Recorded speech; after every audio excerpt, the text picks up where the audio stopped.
I do want you to be aware that I am going to be recording this class, and when the class is over, I'm going to convert it into a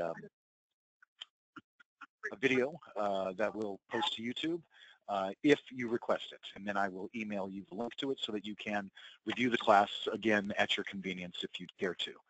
All right, so the beginner's class assumes that you have already put in all of your data entry, meaning your staff is in with their prices and with their schedule, your groups and services are in with their prices and time, your inventory is in, etc. What this class focuses on is the basics, like how to book an appointment, how to unbook an appointment, how to reschedule an appointment, how to book a standing appointment, also how to process sales, as well as setting up commissions. So the very first thing we're going to do in this class is we're going to make sure that our taxes are set up properly. So we're going to go to Setup, and from Setup, we're going to go to Configuration, and from Configuration, we're going to go to Sales Register. So again, that's Setup, Configuration, Sales Register. And from there, we can select Sales Tax Rates. That's going to allow us to put in our traditional retail tax rate for our local city, our service tax rate, if any. Most cities do not have service taxes, and then an additional tax rate if your city requires that once you've hit a certain number, the taxes increase. Very few cities have that, but some do. Go ahead and cancel out of that. Next, we're going to make sure that you can accept credit cards. Whether you or not you process credit cards through our preferred provider, it's totally fine. You don't have to. If you're accepting credit cards through a separate terminal with another provider, or if you're accepting them through our preferred provider, you still have to list which credit cards you accept. That way, your software, when you're processing sales, will be able to say that you took this amount in on this type of card. That way, your reporting is accurate and your drawer is accurate. And we do that by going to Setup, Configuration, Sales Register, and selecting Credit Cards Accepted. And this is where we can type in the name of any card that we accept: Visa, MasterCard, American Express, etc. So we type it in, hit Enter, then we type in the next card, hit Enter, etc. Once we're done adding all of the cards that we accept, we simply press Exit. Then, when we are in our point of sale, we'll be able to say what credit card was used and for how much. That way our reporting is accurate. Okay, so we're going to start at the appointment book. I'm going to click on Book, and that takes us to what we call our Day View screen. The Day View has your staff that is working that day on the screen. Up to 31 staff members can show on a single screen based on what your column is, your column account is. You'll know that by looking at your account number in the upper left-hand corner, and there's a number to the left of your account number. Okay, say 1, 3, 7, 15, or more than 16. That will determine how many columns you can actually have with people or with rooms and or equipment. And as I said, you can see up to 31 on a single screen. This is my Day View screen. We also, though, have something called the Week View screen, which is a little bit different. If I right-click on that same button instead of left-clicking, then it will take me to my Week View screen, which shows me the day that I'm currently on plus 2 weeks. And I can choose any particular staff member. And when I choose that staff member, I will see their schedule for today plus 2 weeks. I can book appointments here as well, but now I'm only on that particular staff member's schedule rather than the Day View screen, which is all of my staff for the particular day that I happen to be on.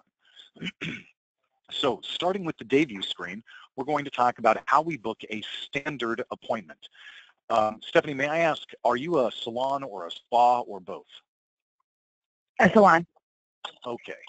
All right, so I'll focus on those areas. Okay, so booking a standard appointment, it's really very simple. The first thing you need to do is choose a customer. There's several different ways that you can choose a customer, but they all start up here in the upper left-hand corner where it says Client.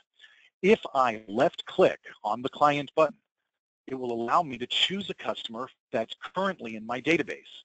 So I can, if I was using a touch screen, for instance, with my finger, touch a couple of letters like R-A, select, and everybody whose last name starts with R-A will appear. I could also do something like R-A-B and, whoops, that's A-B, R-A-B, select. The more I put in, the shorter the list is going to be. So if I was only looking for Angela Robinal, for instance, I could have put in R-A-B-A-N-A-L, and she would have been the only one to come up. Again, the more information I put in, the shorter the list will be. Now, Once I have selected a customer, I can highlight their name. They will appear here, and now I can book an appointment for them. I can also, with that same button, left click there, instead of using this with the touch screen, I could type in the name, R-A-B, enter, and select from somebody who came up. Also, I can look them up by first name instead. So now I could do something like A-N-G-E-L-A, enter, and all of my Angelas will appear, just like Angela Robinall. And there she is.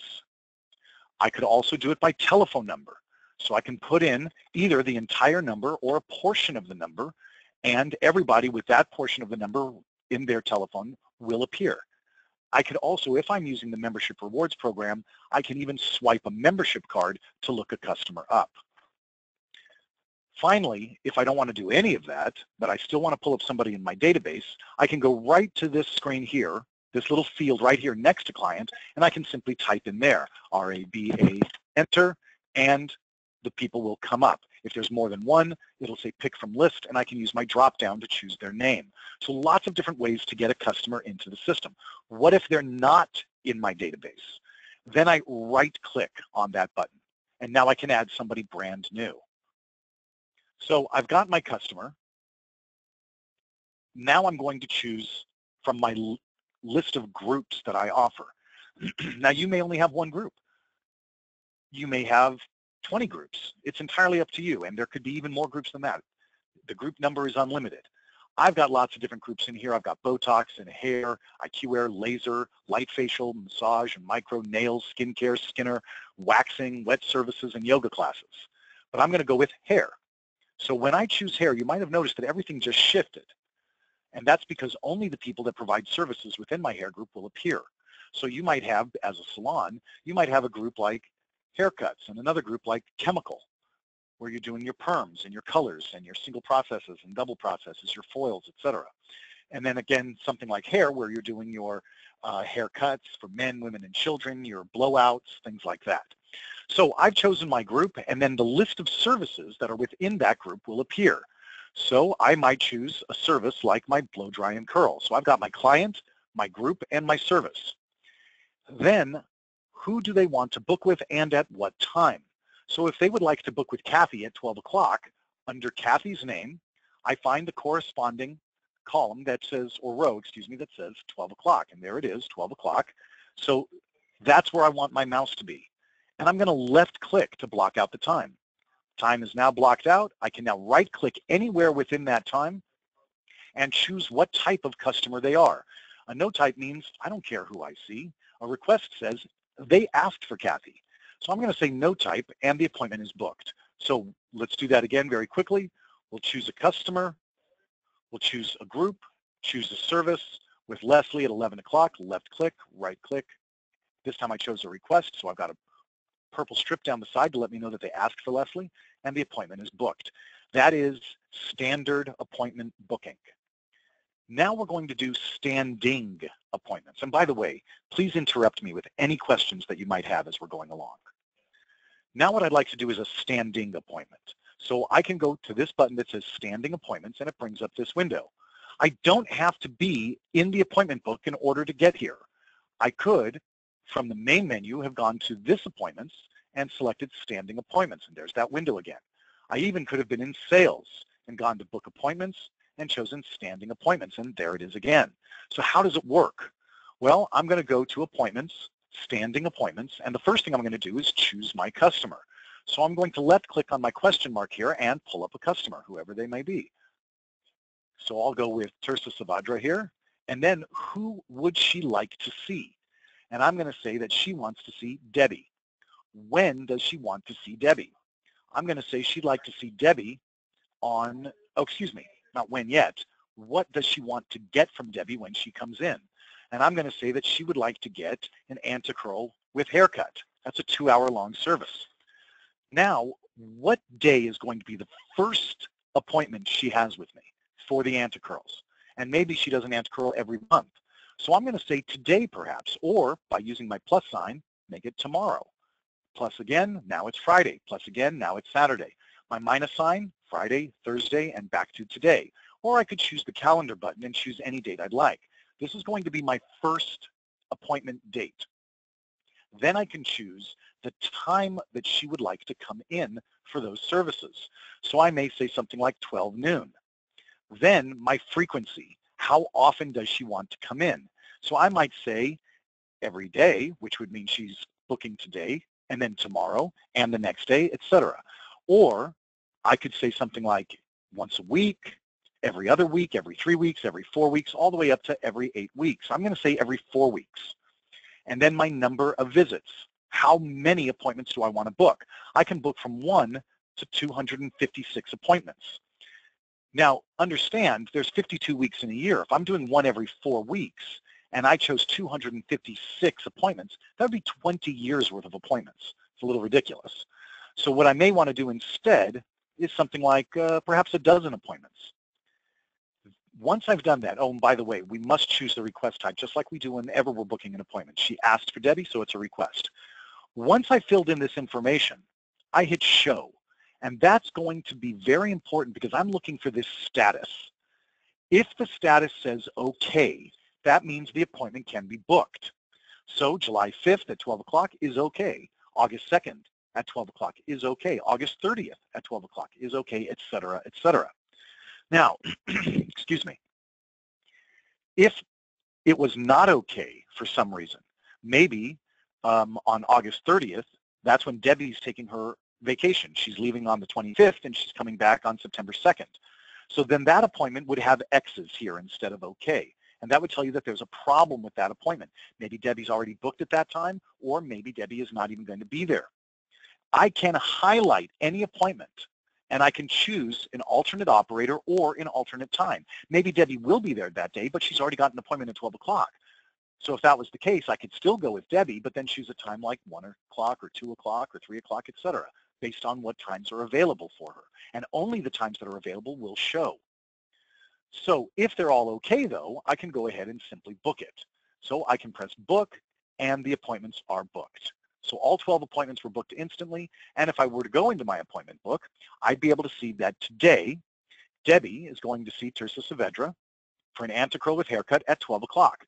And if I went forward 4 weeks, I can see that on Wednesday, August 2nd, with Debbie, there's Tirsa Saavedra for 12 o'clock.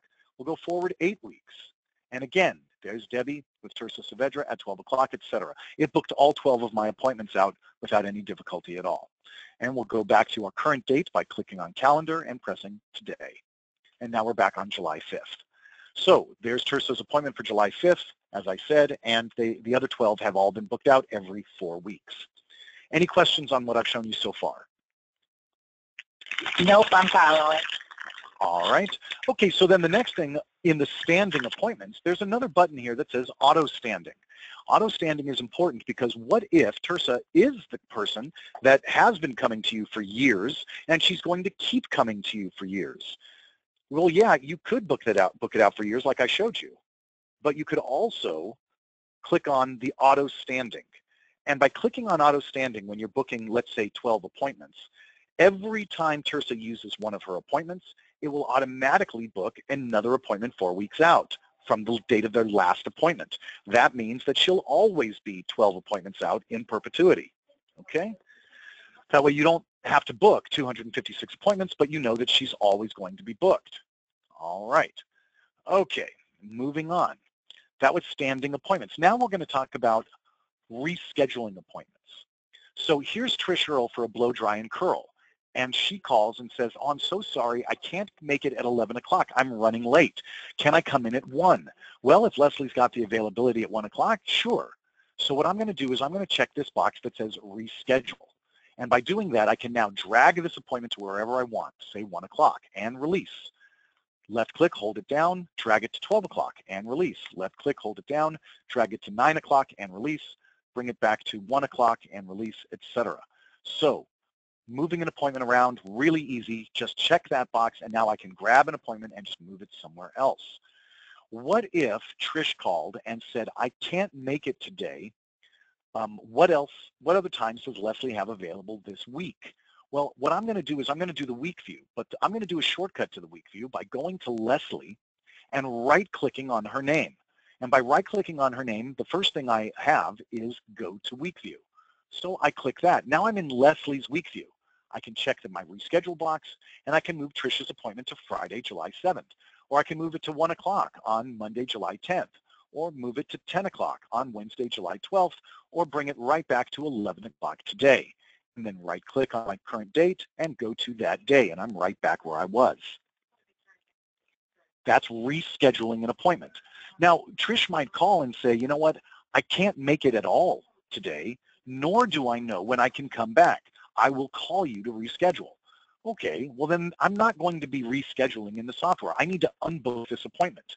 So I'm going to right-click on her appointment and select Unbook or Unbook All this day.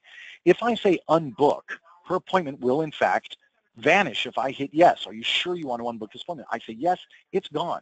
Now, that doesn't mean that it's gone forever.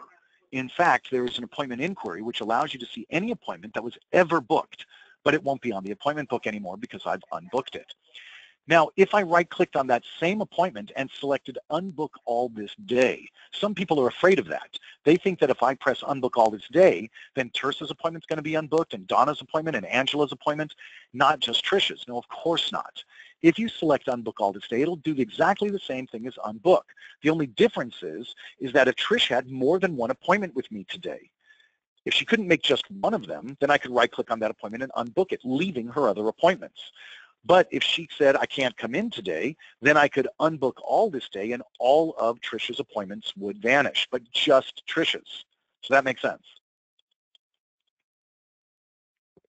I'm going to take by your silence that the answer is yes. Okay. All right. So that's unbooking an appointment. So now we've talked about booking standard appointments, booking standing appointments, unbooking appointments, and rescheduling appointments. So for the basic purposes of this beginner's class, we're done with the appointment book. Do you have any questions for me at all on the appointment book that you were hoping to see or on something that I just covered? All right, no questions? All right, so then what I'm going to do then is we're going to talk about the point of sale. Now, one quick and easy way to get to the point of sale is to go through the appointment book. I can right-click on Trish's appointment here and select Check Out. And when I select Check Out, it will open my point of sale screen. And Trish is seeing Leslie. She's getting a blow dry and curl for $50, and she's getting an automatic discount. And why is she getting an automatic discount? Well, that's going to be if you have not only said that this customer, maybe she is a member, you're running a loyalty rewards membership program, and you say maybe she's a gold member, and as a gold member, she gets an automatic 20% off or 5% off or whatever you've selected. You could do that. You could also set up promotions. You learn about promotions in our advanced class. And a promotion means you could have said something like, hey, anybody that sees Leslie during this week or this time frame is going to get 20% off. Or you could do it by services. Anyone who gets a blow dry and curl or a hair service or whatever you've selected will get 20% off during this time frame. Or you could even do it on retail, or you can even do it with points. So you could earn double points, for instance, during a particular, again, those are promotions, and you learn about them in the advanced class. Now, I know that I set up a promotion that said that hair services with Leslie would get an automatic 20% discount from July 1st to July 7th. So today's July 5th. That's why that automatic discount applied. Now she can go to payment and make her payment, or not. Maybe she also would like to get another service. Maybe she was upsold while she was there. So I can click on my service button and say while she was there, she also saw Christian and got a blow dry and curl. Well, she already did the blow dry and curl. That's probably a poor choice. But you know what, I'll just leave it anyway because it doesn't matter. It could have been any of them. Let's go ahead and remove that though, and let's do it. Let's say she saw Christian and she got a color one step. There we go. That makes a little bit more sense. So she saw Christian. She got a color one step for $70. Notice she didn't get a discount on this one because this was only for Leslie. Now, she owes me $110. Maybe she's ready to go to payment. Or perhaps I would like to add a coupon. I could highlight the service that I would like to discount, and I can go to discounts. And if I have set up coupons, they will be there for me to list from. And I can choose a particular coupon like Christian's April promo or Christian's promo and accept. That's 10% off, so it's $7 off the one that I highlighted. So maybe now I'm ready to go to payment. Again, maybe not. Maybe I would like to purchase some product. I can scan the product at this time, or I can type in a SKU number, or I can look a product up by name. So if I'm scanning it or typing in a SKU number, it'll ask me who's getting the commission. I could say maybe Kayla. So Trish saw Kayla. She bought the Justin All-in-One shampoo for $21. It puts in my local tax, and perhaps I'm ready to go. I could sell series and gift cards or gift certificates. I can add gratuities. In fact, let's add a gratuity. I can click on gratuity and put a dollar amount in for Christian and accept it. Then I could put in a dollar amount in for Leslie and accept that. Or I could apply a percentage, maybe they're paying with their credit card, and I'm going to put 15% on. So now Christian's going to get $10.50 and Leslie is going to get $7.50. And now we can go back to payment. And now I'm going to accept her payment in cash or check, and I can put in a check number, or credit card. If I'm processing directly through the software, it's going to look like this. If I am not processing directly through the software, it's going to look more like this.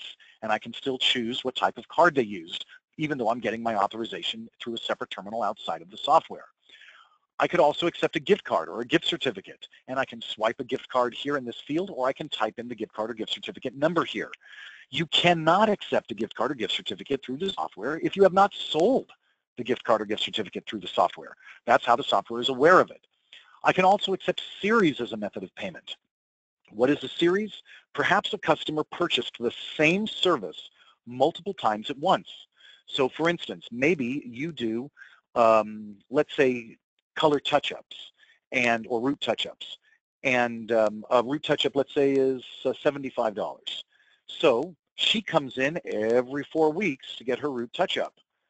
And if she does that 10 appointments wide, that would be $750.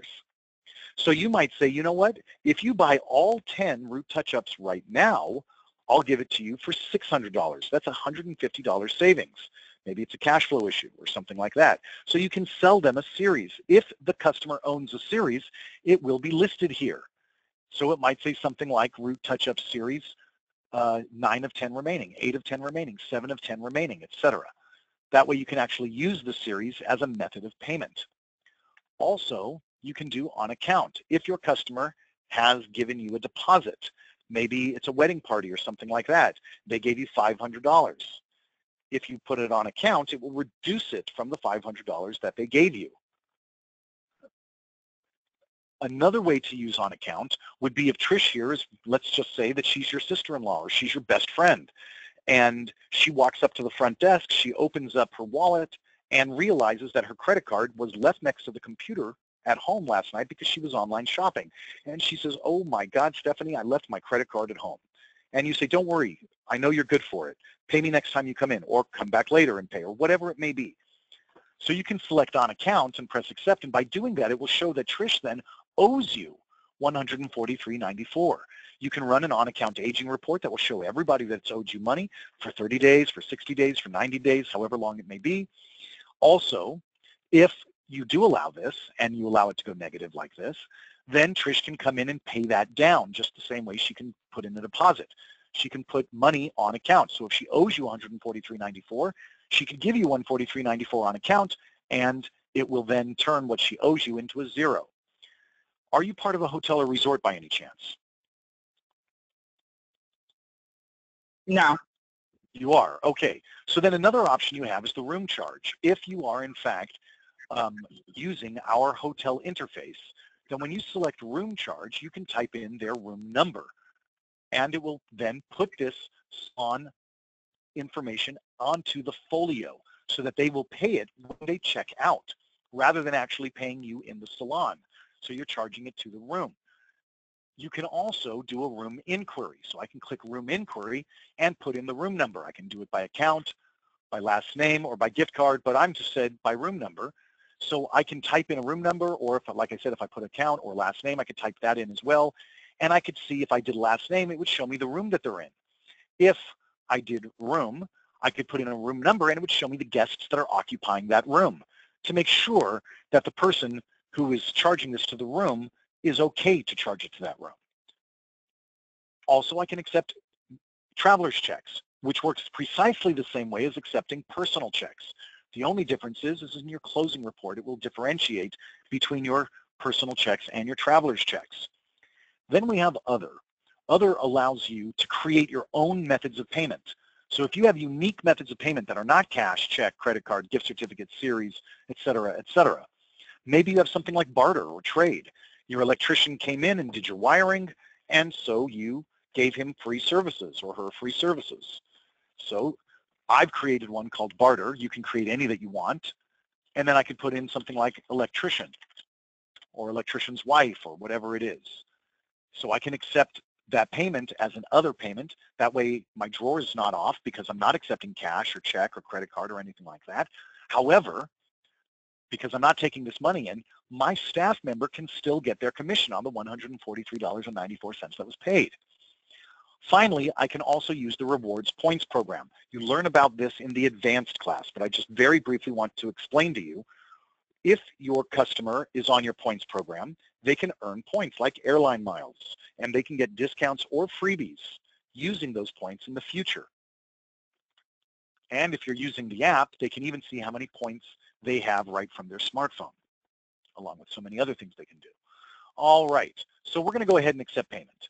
We're going to select payment, and we're going to say she's going to pay me in cash. What happens if she would like to pay in multiple forms of payment? You can pay in an unlimited number of forms of payment, but I'm going to say that she's just going to pay with cash and credit card. So I'm going to say she gives me $100 in cash and accept. Well, she still owes me $43.94, so this is still here. So I'm going to go to credit card now. $43.94 is what she owes me. And maybe she pays on MasterCard. Whoops, not Visa, MasterCard. And I'll accept the balance on MasterCard. Now, if this receipt is blue, then it will print out or email her the receipt based on what her preference was. If it is gray, it will not generate a receipt. So I can accept that. Ask client if they'd like to book their next appointment. I'm going to say no to that, and I'm done. If I were to look at that client's information, I could go into that client's history, and I could see everything that was just done. So just very quickly here, I'm going to look at my last transaction because I forgot the name of the client, Trish Earl. There we go. All right, so let's say that I went into my client's file, and that would be Miss Earl. There she is. And I select history. I can see that on July 5th, she saw Christian got a color one step, and she saw Leslie and got a blow dry and curl. She also got some discounts. I can also see that she bought the Justin All-in-One shampoo from Kayla.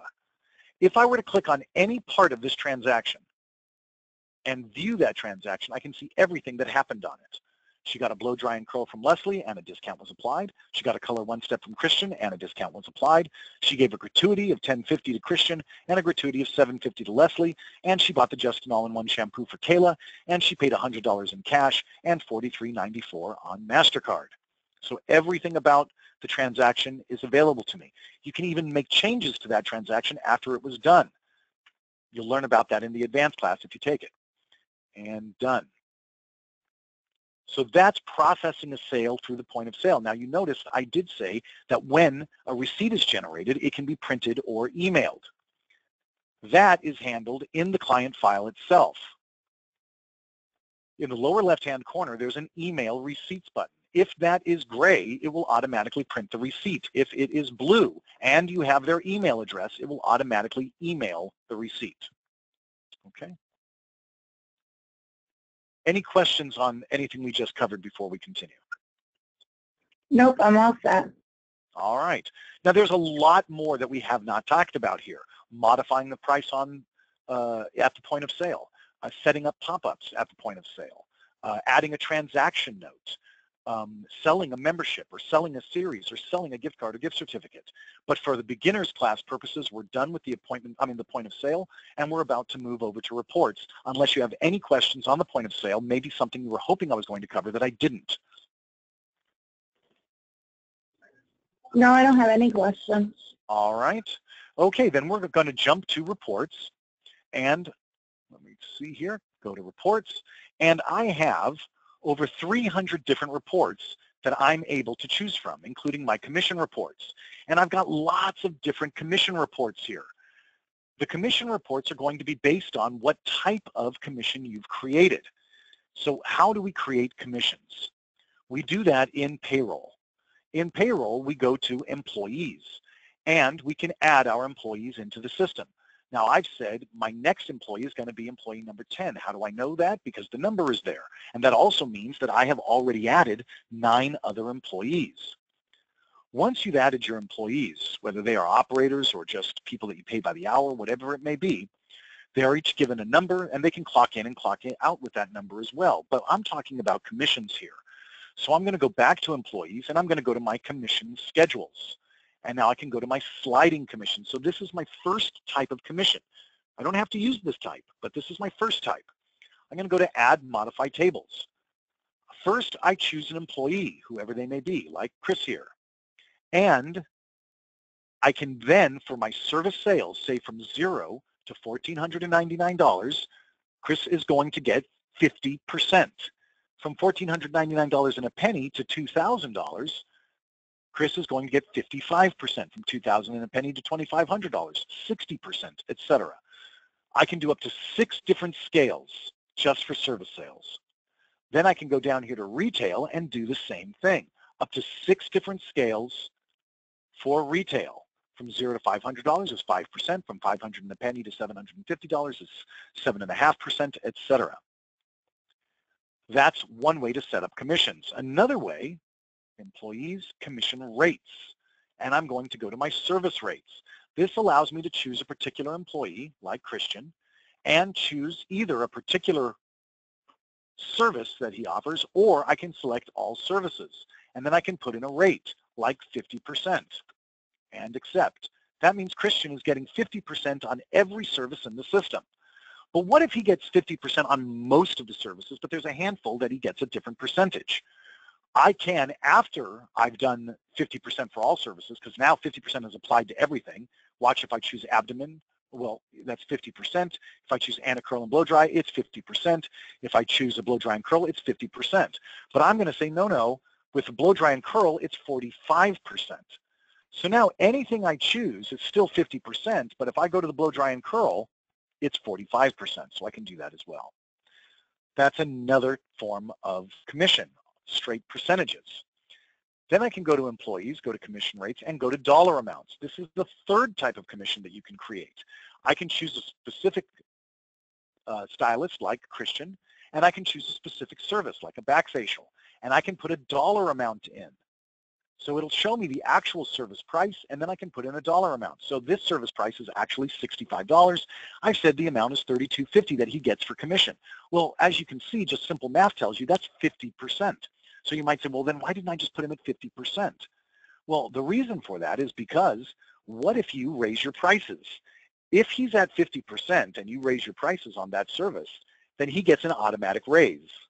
However, if you put it at a dollar amount of $32.50, then when you raise your rates, he doesn't automatically get a raise. It's still $32.50 until and if you change that. So let's choose something that I haven't already set up. We'll go with the French manicure. As you can see, the amount is $0. My service price is $25, and I'm going to say he gets $15 every time he does a French manicure and accept. So that's a dollar amount, not a percentage. Once I have set up my commissions, and I can do the same thing, by the way, for commission rates on retail. So I can choose somebody and choose a specific category or every category and give it a percentage. I can also put in back bar charges. So I can say that when Christian does a back facial, he owes me 50 cents.